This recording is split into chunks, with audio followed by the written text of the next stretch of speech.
Welcome to Books on Air. I'm Suzanne Harris. Books on Air is a series where we do a deep dive into the writer's passion. We talk about why they wrote the book, what their writing process is like, and what they hope their reader will take away from their book. You get a real glimpse behind the creative curtain, if you will. Joining me today is William J. Green. Bill is here to talk about his fascinating book, The Sanford Tales and Other Stories, both tall and short. Bill, welcome. I can't tell you what a pleasure it is to have you as my guest on Books on Air. Well, thank you very much for inviting me. I've really been looking forward to this, and I hope it goes as well as I hope it does. Okay? Oh, this is just going to be so much fun. You know, books always have two stories that they tell. The first story is the story that you, as the author, decided you were going to put down on proverbial paper and share with the reader. But there's always a secret story, Bill. There's a secret story behind the Sanford Tales. Why did you decide that now was the time to share all of these stories about how the Sharpie was developed with the world? Well, I wrote them in my mind as they happened back in the 1970s, 60s, and 70s.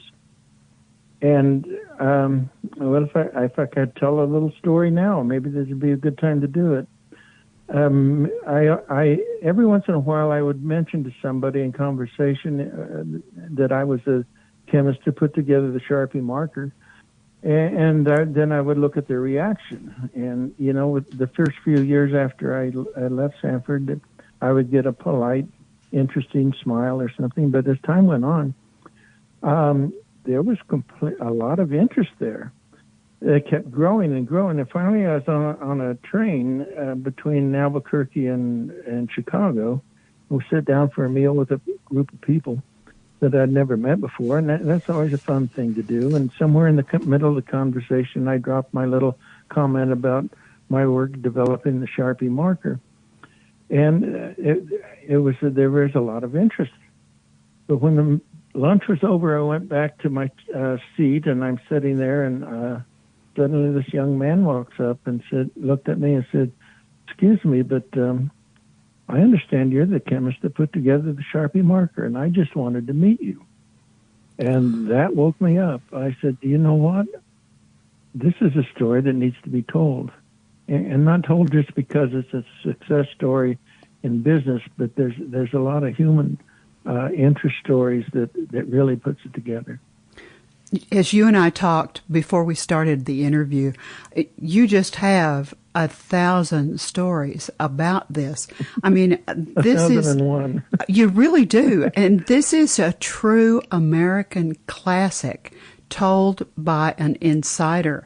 And when you and I started talking, I said to you, "Bill, I'm sitting here with a Sharpie marker in my hands, and I love Sharpies, and I use them all the time because they work so well for me, and because whenever I write with a Sharpie, it's like I'm writing on my brain. I can see it." And you laughed, but it's true. And I just think that sharing this story is just, what you've done is taken a piece of American industrial history and you've put it into personal terms because you talk about the people. I think that that's something that isn't talked about all that much. We know that all these things were invented, but we don't always know the people.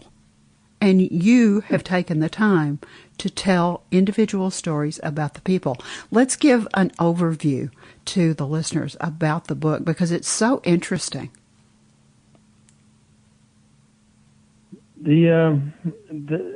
Well, it's a book about people. That's right. In fact, when I'm looking about how do I write this and what do I do with it, business books are in a category all of their own, but this is not a business book. It's a story about a business. But I don't think there's a dollar sign in the whole book, and In fact, the only numbers in the book are at the bottom of the page. It's a people book, and that's what I took away from my experience was the incredible experience I had meeting different people from different cultures and totally different in so many ways, but we were all together, and that's what made Sharpie a success story. Is because you had a wide variety of ethnic and cultural mix all coming together and working together, and I can't underline that enough, because my experiences after I left Sanford and went to other places, that Sanford was unique. It was unique. And we're talking about the Sanford Ink Company that's in Bellwood, Illinois. Now, you went to work there as a very young chemist out of college. How old were you? Well, first let me back up and say that where I came from, kids got married out of high school. Okay. So, well, I didn't, but my wife and I we were just a couple of years out of college, and we got married, and I finished my college while we were married, and it took off for. I actually had one job in Cleveland, and home was Iowa, but in Cleveland was just so far away. I wanted our kids to know their parents, our parents, their grandparents, and their cousins, and so on. And I just didn't see that happening. And if we were that far away, so I went looking for a job in the Chicago area, where at least we could be a little closer to the family. And there, I love to tell stories. Okay, I'm going to give you another one here. When I took this job with this small private company, the Sanford Ink Company, also I took that job, and then I got a phone call from General Electric, and they offered me a job as a chemist, being part of the team that was going to develop the color television tube for General Electric. And I think I got to be absolutely crazy to turn that down, but I'm going to put my family first, and I'm going to go to Chicago and go to work for this very small private company. And then looking back at it now, I'm talking to you about the work that I did there is all over the world, and the General Electric color television tube is in the trash of history. You made the right choice. I have all these stories I can tell. Amazing. Before we came on, I answered your question. Go ahead. Well, you just have. I mean, you've talked about. You set this up for me before I knew I should have started recording this while you and I were just talking. You set this up for me, and you started talking about the Cuban Missile Crisis, and you started talking about the Cuban refugees that were coming into Florida, and you were telling me about that President Kennedy had to come up with something to do with these refugees. Tell that story, tell that part of the story, so that our listeners can kind of get a sense of what history was going on at the same time. I mean, you guys are working in this small independent company, and you're working on this product. And when you open the story in the book, you describe what people are doing. And you also, in the book, describe the history of how the product develops over time. So set this up for me, Bill, like you did when you and I were just chatting. Well, I'm not quite sure where to begin this, but when I joined the Sanford Ink Company, I was essentially from a very rural part of America, 100% white. In fact, we didn't even differentiate between like Italian and German and whatever. We were just white. That's all there was to it. went off to college and studied in the chemistry department. There wasn't much of an ethnic mix there. When I walked into Sanford Ink Company, I walked into something that was really amazing. There were blacks from the inner city, and there were blacks from college educated, and there were also this group of Cubans. And apparently, when Castro took over Cuba and these people escaped off the island literally at the risk of their lives, the word flotilla was come up with. They made floating devices, anything that would float, and get them off that island. And they gathered together in these flotillas and tried to get them to Miami. And President Kennedy had to do something with all these people in one place, and so he asked companies all over the country that were willing to just let him know, and he'd send them some people to join their workforce.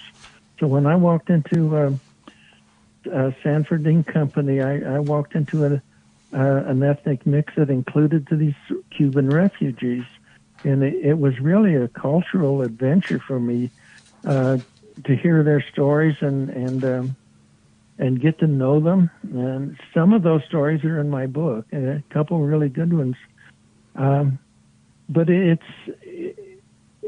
book does that. There was a cultural and ethnic mix that all came together under the supervision of some very wise and honest people, and it all came together while we were doing this. Dr. King was beginning his career as promoting civil rights and trying to promote ethnic. How can I put this? And we're all God's children. Let's get together. And it was already underway at the Sanford Ink Company. Looking back on now, I can see it, and understand it. Back then, I just experienced it. So, but now I can look at my experiences and begin to understand them. And that was really a wonderful, wonderful experience to see everybody come together that way, and at the end produce something that's now part of our history. Do you think that things happened as a result of that cultural mix that would never have happened had it just remained an all-white company? Oh, absolutely. The fact that the president of the company would go walking through the factory and talk to an hourly employee was part of how he put together his products and his attempt at reaching the market. And one of the stories in my book, we got a brand new product we're getting ready to go on the market with, and the factory line is set up and running, and he walks out into the factory, and when he walked by the line where this new product was being made, he overheard a comment by one of the workers on the assembly line. And in the book, I've got this story.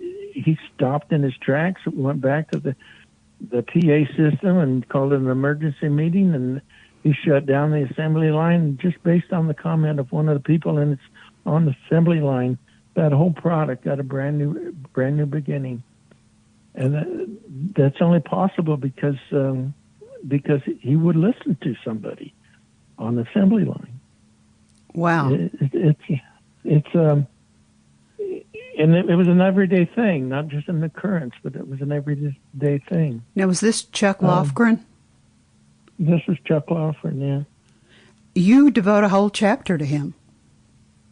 Well, the book, there's three people that are technically speaking, they're responsible for the Sharpie marker. This is the president of the company, and I introduce him and by describing him, and then I tell 3 stories that bring him to life. That's the way the book works. I introduce this person, and then I tell the stories that make him a human being that you can see with his holding his cigarette next to his chest, and he becomes a real person. At least that's my intent. Then there was Francis Gilbert, the vice president, who was also a chemist, and he and I worked together so well. What a quality person he was! It just I tell several. I introduce him, and then I tell some stories that bring him to life, and then I introduce myself and my very humble beginning. I don't want to dwell on that right now, but then I tell some stories about things that happened that you kind of get to know me. And then I go into the factory and introduce you to this ethnic mix that was out there doing the work, and had a lot of fun doing it and telling these stories and bringing this cultural mix. Bringing this cultural mix back to life like it was 50 years ago. One of the things I thought was really cool was that you use some of those old schematic diagrams in the book so that people can see what that looked like. I really liked that. Then I can't take too much credit for that. Here's another story for you. One of my very good friend, Fred Otto, my very, very good friend Otto is a patent attorney. And he started looking at, when we were working on this book, he started looking into the patents that Sanford had acquired along the road, and he thought this would be great material to put in the book. So he went into the patent search and came up with those diagrams for me. Yeah, and I think it really added to the book. Oh, I couldn't agree more. I wonder, on a personal level, I mean, I can hear the enthusiasm, and I can hear how much you enjoyed working for Sanford. When you were writing the book, was it almost like you took a time machine and went back in time? Did you just sort of relive all of those stories and see all of those people as you went through and wrote the book? Oh, absolutely, absolutely. And I guess they're frozen in my mind at the the same age and time that they were. They'll never change in my mind. And it was a fun experience to go back and say hello to them again, laugh with them. We just lived together. We didn't work together. We lived together emotionally. I don't know. Sanford was different to some of the other companies. It wasn't uncommon for a married couple to both work in the same factory. There were a number of married couples that worked together there. In the summertime, when the orders were the biggest and the workforce was all taking vacations, they liked to bring in the factory workers' kids that needed some money to go to college and needed some money to go to get on with their careers and so on. So I got to know not only the people I worked with, but I got to know their families. This was really a unique experience. I don't know how you would create it today. I don't know how you would promote it. It was just it's an experience. It was an experience that needs to be preserved and shared, and that's what I tried to do. This is just a labor of love. I can hear it in your voice, and I know our listeners can too. Is that fair for me to say that? Oh, very, very much so. You're doing your job well. Thank you, sir. Did you learn anything about yourself? You know, sometimes writing is an interesting process, and sometimes interesting things happen to us when we're writing because it's a different process. You're in a different place in your head. You're in a creative place, and you're thinking slightly differently. Was there anything about this that you got some surprise for yourself, or did you learn something about yourself?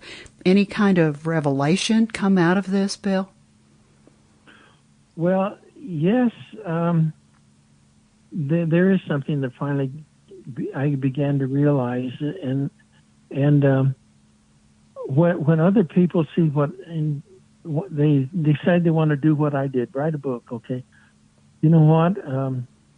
I have no idea how to coach you in doing that, and I know now, looking back, it was who I am, and how did all this happen? I don't know, but I didn't understand that at the time when all these things were happening.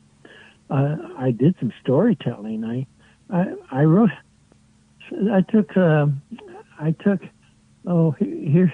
I don't know whether I should tell you this or not, but I decided to write a story and see if I could get it published. And I had a very good acceptance into the black community that was there. So I wrote a story about a black family, and I submitted it for publication to the Crier, which is the publication of the NAACP, and they accepted it and published it. And the story had all the names of the people in the story were names from the factory, and I never told them that I was doing that. So when the Crier hit the market, and these people saw their names in this story, and it was a fictitious story about somebody who won the lottery and wanted to go out and buy a house, and a black couple that wanted to buy a house in a white neighborhood, and a bunch of crazy things. It was a fun story to write, but anyhow, I had to buy my way out of trouble there.